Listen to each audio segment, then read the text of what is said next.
And good evening. Tonight, former President Donald Trump once again at the center of an unprecedented moment in our nation's history. In a Miami courtroom this afternoon, Trump becoming the first sitting or former president to be arraigned on federal charges. And in typical Trump fashion, it was a spectacle.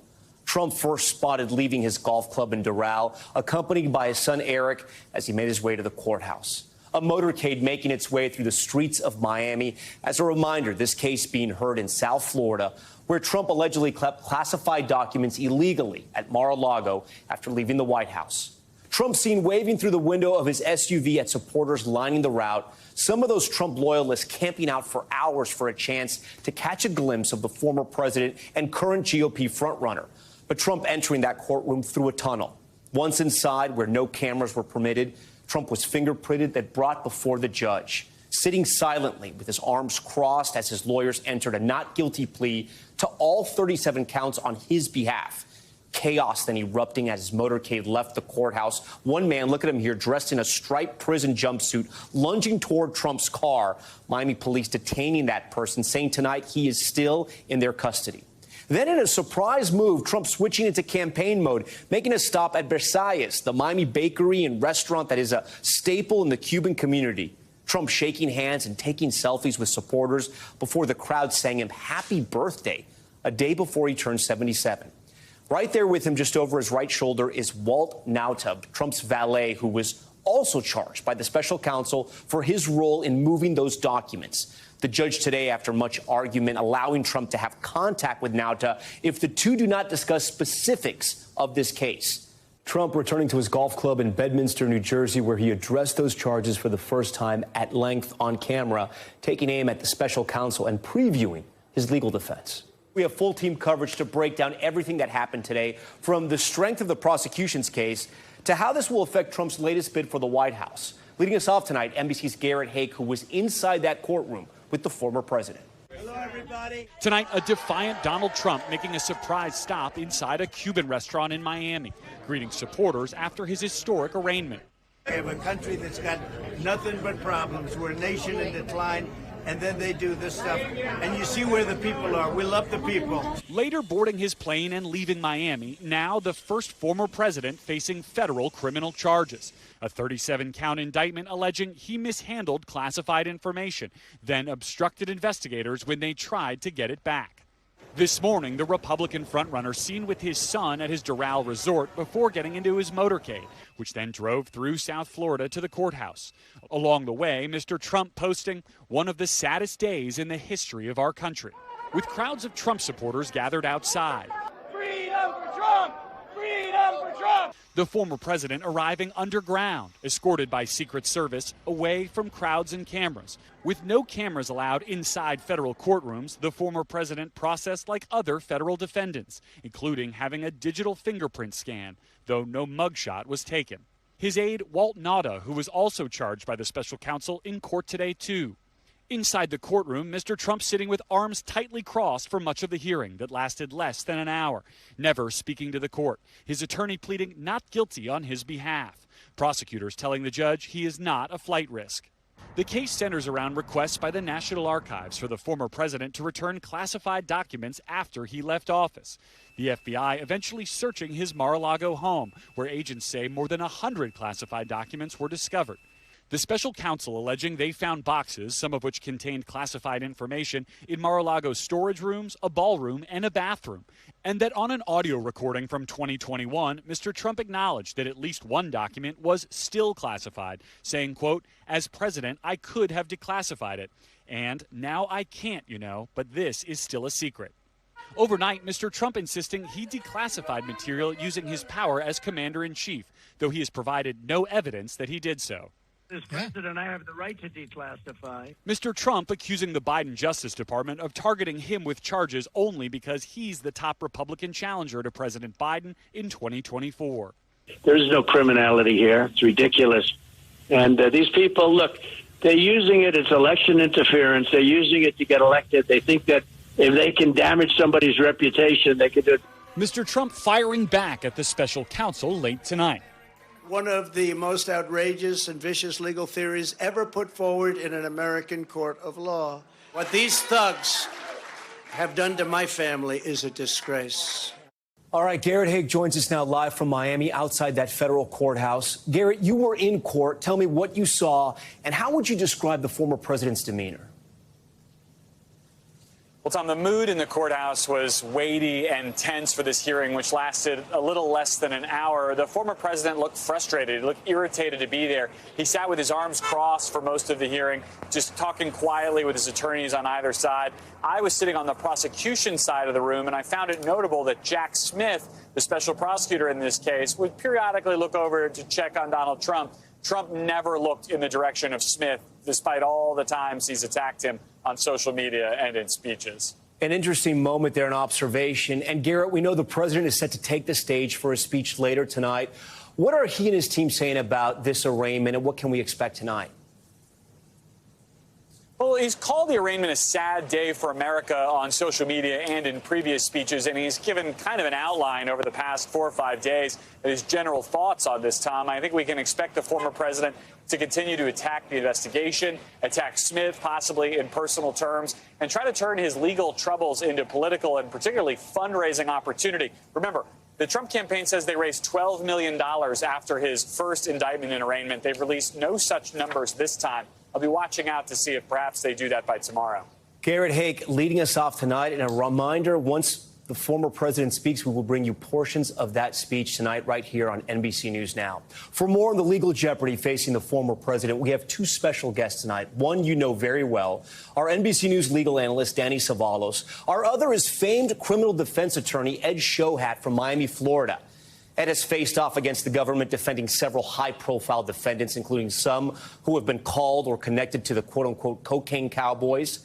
Ed has been in the legal game for decades and has cut his teeth in federal court. For the purposes of this segment tonight, Ed will focus on what the defense could look like for former President Trump, while Danny will play the handsome prosecutor who, according to legal filings, has a lot of evidence. Thank you both for being here tonight. Ed, I'm going to start with you. I know our top story team has sent you that indictment.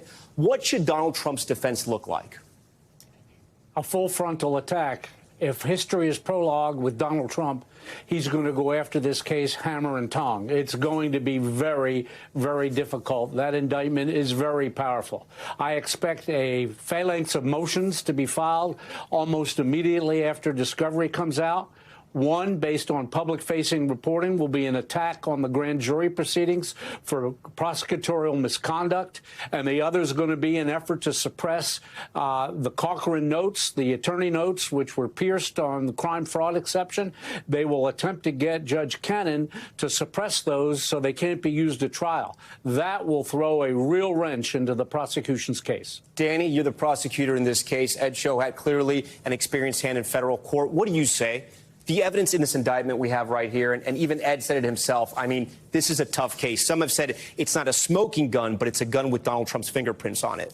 Yeah, you're asking me to play prosecution, but that is necessarily biased as I am a defense attorney, so I'll say it this way. Yeah. This looks to be government prosecution 101, overkill. They are going to have numbers and numbers of witnesses, documents, recordings, evidence. I often say that the one error the government commits sometimes is they put on too much evidence. They make it too complicated for a jury. But then again, they have that burden of beyond a reasonable doubt, so they have every incentive to cram as much evidence as they can. And ironically, we're looking at boxes. I imagine that their trial boxes will be twice as many boxes full of evidence that they will bring to bear against Donald Trump. The indictment itself is just a prelude of the evidence that they are going to dump into this case, the evidence that they're going to dump on the defense in discovery. To be clear, you're telling our viewers there's going to be even more evidence we're going to find throughout this trial. Yeah, the indictment is really designed to be a bare bones document that gets you to probable cause. It's only in the modern era and in highly political cases like this that you see these speaking indictments that work as narratives and charging instruments because they tell a tale. For who? Not the defendant. The defendant isn't necessarily even entitled to that much detail. Instead, it's for us, for the public, for the media. The government is sending a message, and that message is We have the goods, we promise. And this is what we have so far, so we'll work off them. We have a lot of photos. You saw in that indictment there. Trump has defended himself, right, publicly by saying he was allowed to take the documents and that he could declassify them at any time. The indictment makes clear he knew he couldn't have had the documents after leaving office or declassify them, but that he had taken them from the White House and moved around to evade authorities. How do you think the defense squares that up? It's going to be very difficult. I'm not sure he has a defense to the document retention counts under the Espionage Act, but if he has one, it's this. Look, I was very, very busy at the time I left the White House. I packed some of those boxes. I didn't see classified documents in them. I had the right to take the documents, and you made me give them back before I had a chance to go through them. I was just going through all the boxes with the intention of giving back all those documents that I didn't even know were really there until the grand jury subpoena came down. I would have given them back if you'd given me enough time. Danny, I don't know that he has much else. Yeah. Ed and Danny, I want to remind our viewers some of the agencies that Trump allegedly mishandled documents from. I want to put it up on the screen now. There's 2 pages of these graphics because there are so many agencies. The first being, of course, the CIA, the Department of Defense, National Security Agency, the National Geospatial Intelligence Agency. A lot of people probably didn't even know that existed. The National Reconnaissance Office, Department of Energy. It goes on and on. Danny, what do you say to what Ed was saying about the mishandling of the documents, saying, oh, we were just too busy, we were moving, we didn't know about this? I agree with Ed completely. I think that is really the only viable defense Trump has.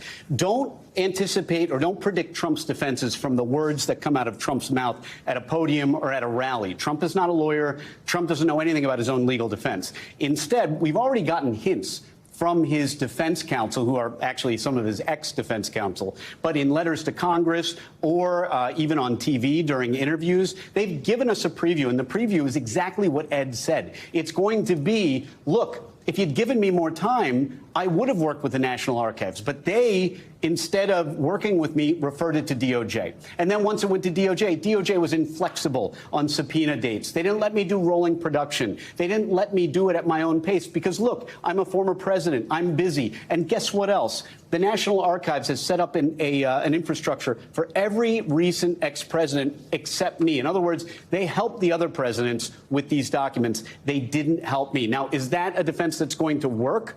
I don't know. I'm not saying it's a great defense. As defense attorneys, we don't pick our facts. The government curates, picks, grooms, landscapes its facts until they have the case they want to bring to the grand jury. We have to deal with the facts we're given. So I'm saying that that is probably the most viable defense. Is it great? No. Ed, you've dealt a lot with the federal government. You know their strategies, what prosecutors do to maybe, quote unquote, intimidate clients that they're trying to prosecute. You've defended a lot of people I would say are tough guys, people that aren't scared easily. I would say former President Trump probably does not scare easily. And yet they released a lot of these photos, right? And the media has these photos. The public has the photos. It shows the sloppiness of allegedly where these documents were put. They were put in bathrooms in Mar-a-Lago. They were put on stages. There was one spilled out here. Apparently in this one, in the indictment, they say there's actually portions that are redacted from some classified documents. Ed, do you think that prosecutors are sending a message to the former president that we're not playing around? We have the evidence here? 100%. That's why this is such a speaking indictment. They have laid out a case that's going to intimidate him. Look, he's a very difficult client. I don't know how you could represent this client because you have to tell him the truth. And I believe that a lawyer telling him the truth right now would say, you got to work out a deal. Let's go to the government, pull all 3 prosecutors together, the Atlanta prosecutor, the New York prosecutor, and Smith, and offer to drop out of the race in exchange for a no jail time resolution of this case. Let's resolve this case globally. That has been done, by the way, in political cases in the past. But Trump's not going to listen to that, and the lawyers are afraid to tell him that. That's the truth. Danny, the other person indicted is Walt Nauta. We saw him side by side with the former president in the courthouse, side by side at Versailles. And just for people out there who are watching, it's Versailles, but in Miami we call it Versailles, so you know.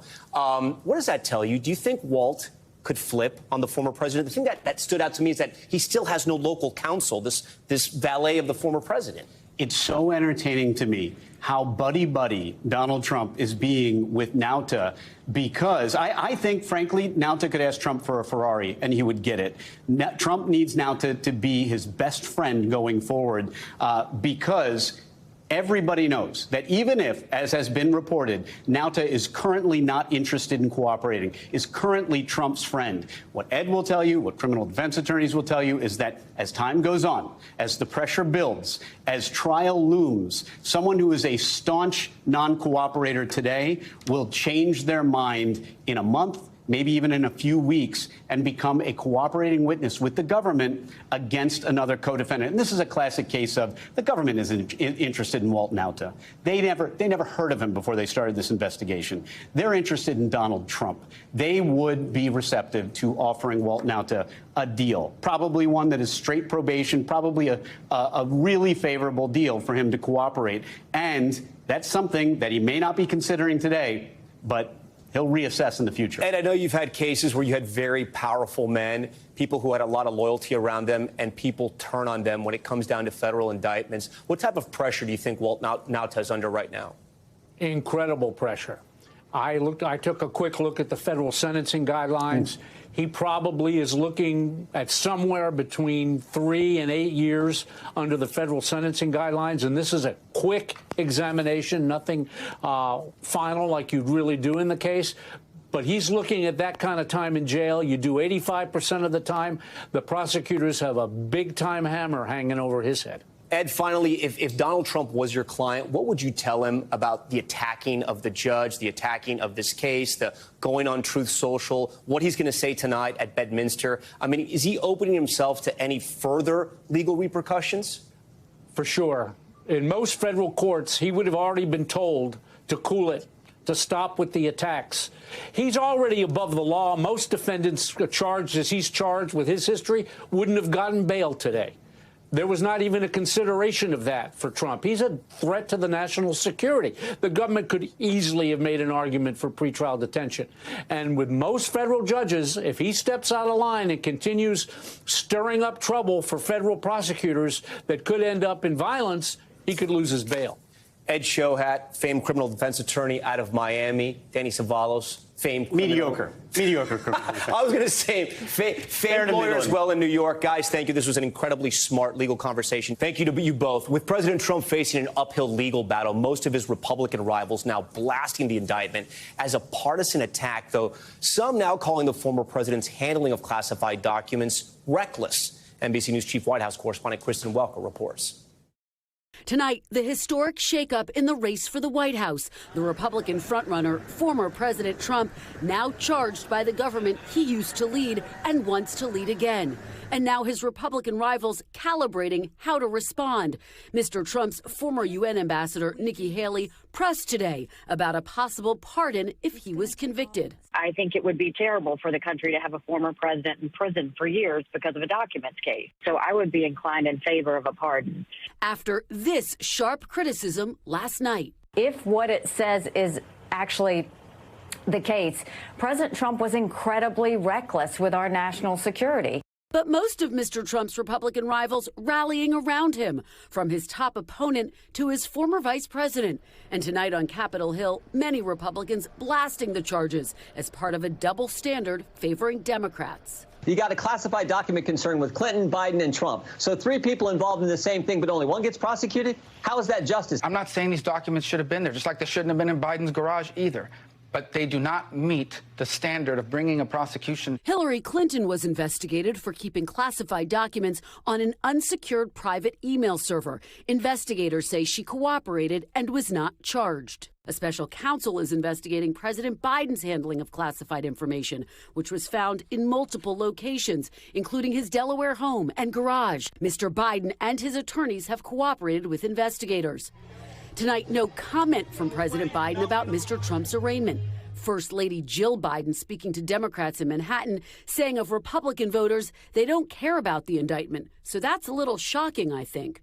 A new poll showing 76% of GOP primary voters view the indictment as politically motivated, though fierce Trump critics like GOP candidate Chris Christie arguing the charges are another sign Republicans should move on from Mr. Trump, and the former president should have turned over classified documents when they were subpoenaed. He is now going to put this country through this when we didn't have to go through it. Everyone's blaming the prosecutors. He did it. And this reaction from a Republican congressman in a swing district. We can't just deny what President Trump did was wrong. I mean, it's clear as day wrong. Congressman, you said that you... Chief White House correspondent Kristen Welker joins Top Story now live in studio. Kristen, great to have you here. So far, the indictment, we haven't seen that affect the former president's front-runner status in the GOP primary. Great to be here, Tom, and great to see you. We haven't seen it impact his front-runner status. In fact, in the wake of the indictment in New York, his polls only went up. We'll have to see what happens this time. Here's the difference this time. You are starting to see these challengers pull away from him. Chris Christie, not a surprise, because he came out of the gate taking aim at former President Trump. But the fact that Nikki Haley has sharpened her tone is quite significant. Remember, she was getting some buzz as a potential VP nominee if Trump were to win the nomination. But here's the question, I think. Do we start to see the other candidates chime in as well? Ron DeSantis, who is Mr. Trump's nearest rival, for example, he has really held his fire as it relates to this indictment. Tim Scott has said these are serious charges, so he's kind of dipped a toe in at this point, but he hasn't gone full throttle. If you start to see a real chorus of voices, though, that could potentially, and I stress the word potentially, start to chip away at some of his support around the edges. But, Tom, you know Trump's base is incredibly strong. Right, and we're going to talk about this more in our next panel. I do want to ask you to circle back to your report. The White House is staying away from this. They're not commenting on this at all. That's right. It was notable that the First Lady made those comments, one source close to her saying that they were off-the-cuff remarks. But President Biden hasn't commented at all. And that's in part a political strategy, Tom. Obviously, he's running for re-election. He wants to make the case that he is a president who keeps the Justice Department as an independent branch. But he's also trying to make the case it's business as usual here. I'm busy fulfilling the office of the presidency and the duties that go along with it. And that is his goal, to have that split screen every day. We'll have to see if it works, because he's going to keep getting asked. And his classified documents case is still ongoing, hasn't closed yet. Still ongoing, absolutely. Okay. Many Republicans, as we just heard, they're standing behind the former party leader throughout his federal indictment. But do other candidates stand a chance if they don't emerge from Trump's shadow? I want to bring in our panel. We have a lot of special guests again. Former White House Deputy Press Secretary for the Trump administration, Hogan Gidley.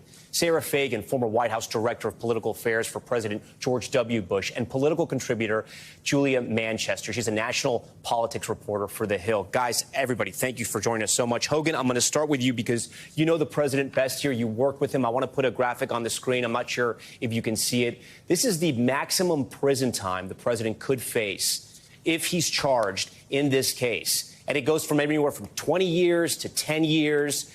What do you think is going through the president's head right now?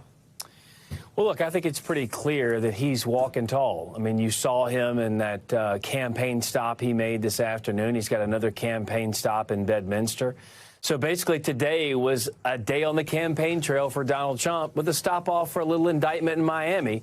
That's pretty much what it shaped out to be.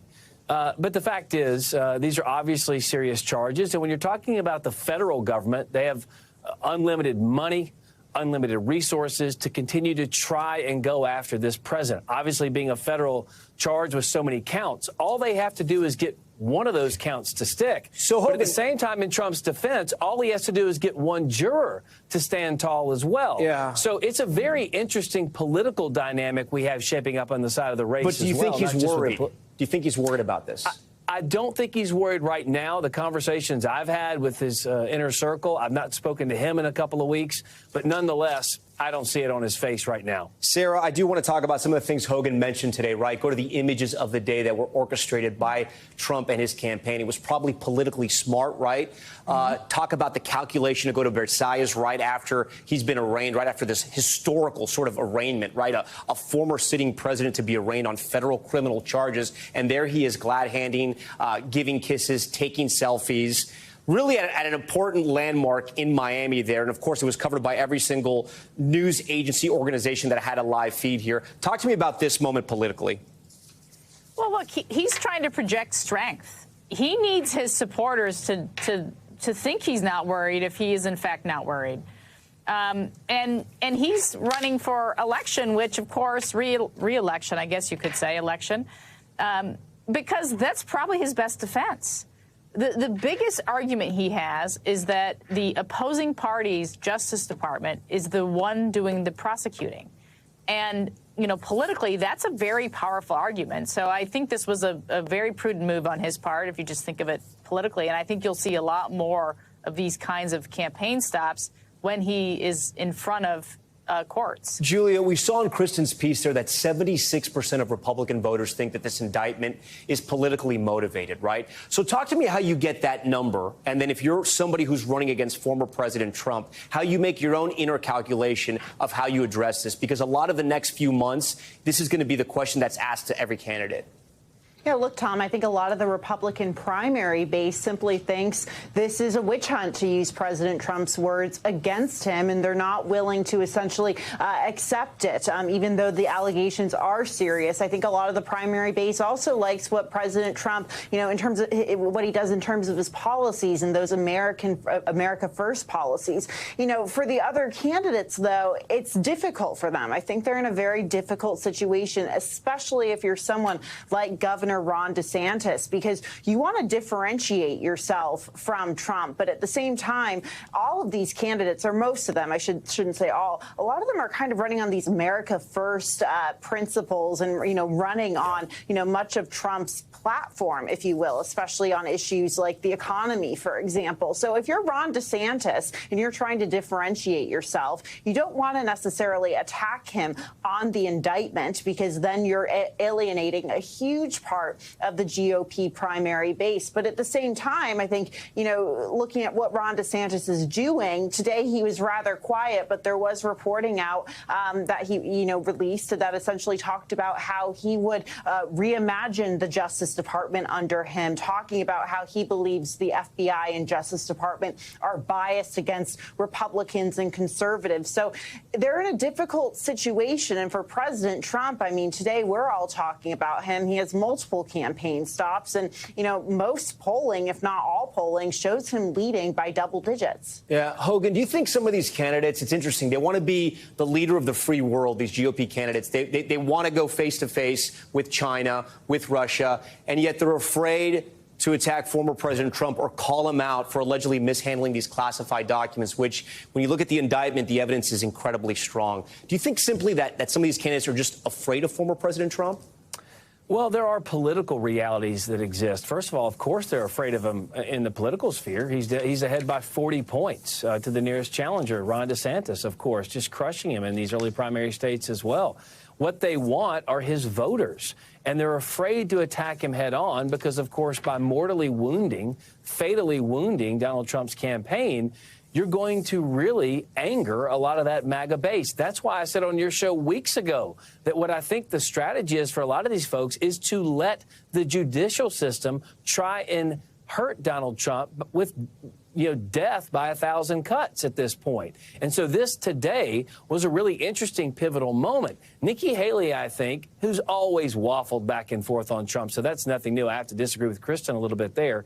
But the fact is, she's not really going to be a player in this. But someone like DeSantis, obviously, talking about remaking the Department of Justice or reworking the FBI, agencies now that have been proven to be weaponized against people on the right for liking the wrong tweet or attending the wrong speech or downloading the wrong podcast or having the wrong political view, is a smart move on his part. But right now, Donald Trump still controls so much of the narrative. He's been in the news all day long, not necessarily for the best things, but the fact is he can play this two ways: as the victim of a weaponized government that's now been proven to be that, and the victor, that I'll come out on the backside of this stronger and better off, knowing more that if I get reelected, I can fix all of this for the American people. It's a strong message. We'll just have to wait and see how it plays out before voting starts in Iowa, South Carolina, and New Hampshire. Hogan, the Justice Department will, of course, point to that indictment, to the audio recordings, to the photos, to a lot of the evidence as the reasons why they brought this case. I do want to move over to Sarah now. Sarah, how does somebody like Governor DeSantis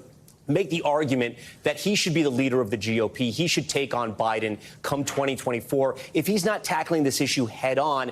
And at what point, with both the Manhattan case, with this federal case, with potentially other cases down the road in Georgia, in D.C., at what point does DeSantis sort of take this head on and say, if you want to turn the page, I'm your guy? Well, I think that's what has to happen. I think you have to handle it very deftly, as Hogan pointed out, because there are political realities within the base of the Republican Party. But I thought Governor Christie's comments that you played earlier was the right approach, which is to say, look, we don't have to get into whether he's guilty or not. What he has is noise, and he is distraction. And the country's problems are so large and so great. And he's talking about, you know, what happened before he left office or as he was leaving office. And I need to talk about what's going forward. And he's got to convince that enough of that Trump base that Donald Trump did a good job as president, was a good leader for the party, but can't effectively move the country forward because of all of this noise. And it's a careful line one has to thread, but I think that's what you'll see DeSantis do. It's already what Chris Christie's starting to do, and I think that's the right strategy. Julia, how do people like Senator Tim Scott, former Vice President Mike Pence, I mean, how do they get into this conversation by trying to either ignore this or letting it play out if so much of the country is talking about this? And again, I mean, even if you're a Republican, you still have your former president who's being indicted, and this has never happened before in this country. Yeah, well, for Tim Scott, he's walking a very fine line. I mean, he acknowledged that these are very serious allegations while at the same time talking about what he said was a double standard and how Republicans and Democrats are treated in terms of these investigations. If you're former Vice President Mike Pence, though, I think that's even more complicated because Mike Pence, and I mentioned the America First principles that a lot of these candidates are running on before, you know, Mike Pence was President Trump's number two, literally, during his administration. They have a very similar platform, or they did have a similar platform. But what we've seen him do, Pence, since he launched his presidential campaign, is to become more critical of Trump, more vocally critical of Trump than he ever has before, particularly on January 6th. Now, I personally don't think that's going to play well with a majority of the Republican primary base who seems to be wanting to move on. But look, in terms of how he approaches the indictment, though, I mean, that's going to be a very fine line for him to walk because he doesn't want to alienate that same base. Sarah and Hogan, last two questions for you guys. It's the same question. Sarah, I'll start with you. If you were advising former President Trump, would you tell him to take the debate stage in August or to sit it out? Yeah, he has to take the debate stage because he has to look strong. He has to look unafraid of these charges. And it's the best opportunity to get in front of the most people to, you know, continue to further his arguments, which are this should be a civil case, this is Democratic prosecution, this is unfair, they didn't give me time, all the things the attorney said earlier. So I don't think he has a choice. It would be really foolish to skip that debate. Hogan Gidley, Sarah Fagan, Julia Manchester, a great conversation on the politics of all this. We appreciate it. There is still more news to get to tonight, and still ahead, banned from the White House, a transgender activist taking off her shirt during an event on the South Lawn. What we're hearing from the Biden administration about that moment, plus new video showing the tractor-trailer crash that triggered an explosion under I-95 when that critical highway could reopen. And Lennon and McCartney reunited? The brand new record from the Beatles dropping soon and how they pulled it off. Stay with us. Top story. Just getting started on this Tuesday night.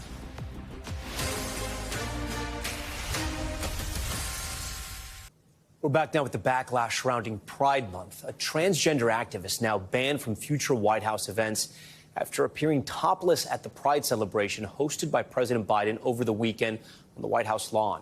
And NBC News is also now confirming bomb threats called into Target stores across multiple states over their Pride merchandise. NBC's Stephen Romo has more on the ongoing controversies. Tonight, the White House at the center of the latest Pride Month controversy. Welcome to the White House. Thank you. Saying transgender activist Rose Montoya is now barred from future events. It all happened at what was the largest Pride celebration in White House history. Happy Pride Month. Montoya posting a reel on Instagram showing her at the event, shaking hands and posing for selfies with the president. Hi, Mr. President. It is an honor. Then, after Biden moved on, Montoya standing next to two transgender men who had surgically removed their breasts, all posing topless on the White House lawn. Critics taking to the internet in outrage. The White House then responding, saying the behavior was inappropriate and disrespectful. It was unfair to the hundreds of attendees who were there to celebrate their families. It really does not reflect the event that we hosted. Adding that those in the video will not be invited to future events. But Montoya taking to TikTok to defend her actions. I would just like to say that, first of all, going topless in Washington, D.C. is legal. Why is my chest now deemed inappropriate or illegal when I show it off? However, before coming out as trans, it was not. I had zero intention of trying to be vulgar or be profane in any way. It's just the latest flashpoint surrounding Pride Month. Target has been in the spotlight with conservatives complaining about its Pride merchandise.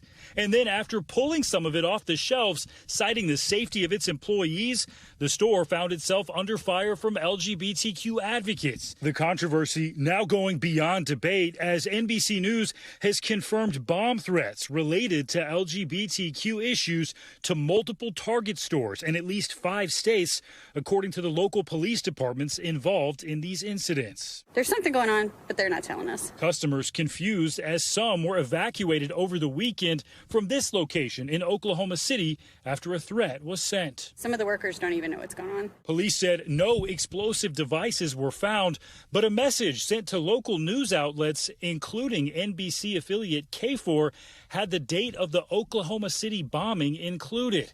In Louisiana, police saying the threat stated it was, quote, due to Target betraying the LGBTQ plus community. It's not clear what the motive was behind the other threats. Target telling NBC News, quote, the safety of our team members and guests is our top priority. Law enforcement investigated these claims and determined our stores are safe. Our stores are currently open and operating regular hours.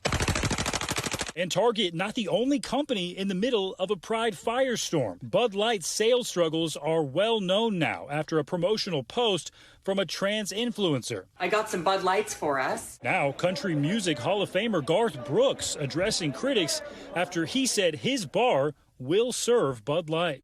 We're going to serve every brand of beer. We are. Some upset with Brooks's remarks vented online, but the music star not backing down, defending his decision on a Facebook live stream. So here's the deal, man. If you want to come to Friends in Low Places, come in. But come in with love. Come in with tolerance. And with that, Stephen Romo joins Top Story Live. And Stephen, some people who may not know Garth Brooks may be a little confused, but this is actually very on brand for him. Yeah, it sure is. Some people were surprised that Garth Brooks took this stance, but if you paid much attention to him at all the way back in 2000, he performed at a concert called Equality Rocks with George Michael, advocating for equal rights for LGBTQ people well before many politicians who champion right now were on board with it. He also had a late sister, Betsy, who was a part of the LGBTQ plus community, may give some insight into his point of view on these issues. Okay, Stephen Romo for us. Stephen, we appreciate it. When we come back, victory celebrations ending in gunfire, a shooting erupting in Denver as fans celebrated the Nuggets championship win. At least 10 people hurt here. What we're learning about the investigation next.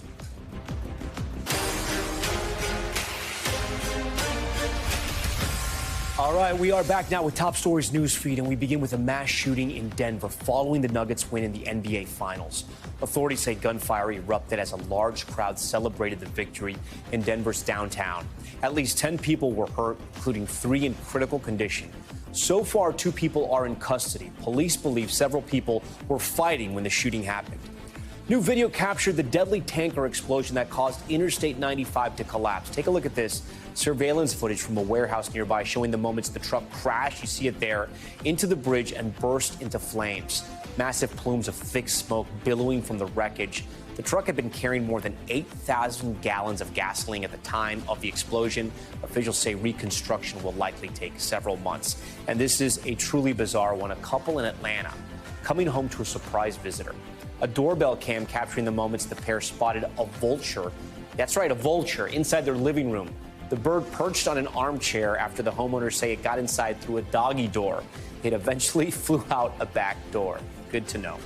Okay, turning now to some more serious news. The war in Ukraine, where Russian missiles rained down on President Zelensky's hometown, killing at least 7 and injuring dozens more. This attack as Ukraine's counteroffensive is intensifying. NBC's Raf Sanchez has this report.